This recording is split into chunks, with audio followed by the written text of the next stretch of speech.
Welcome to the in front of me Motorola Edge 30 Neo, and I'll show you how to change fingerprint sensor animation on this device.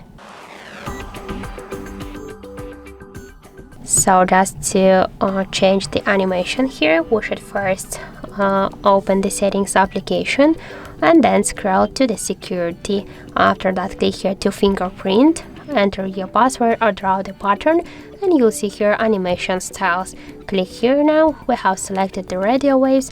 We can switch it to the boomerang or raw model. So let's use the boomerang for example. After that, let's just lock the device. And now we can see that we just successfully changed the fingerprint sensor animation on our Motorola device. So that's it. Thank you for watching, and if you find this video helpful, don't forget to leave a like, comment and to subscribe our channel.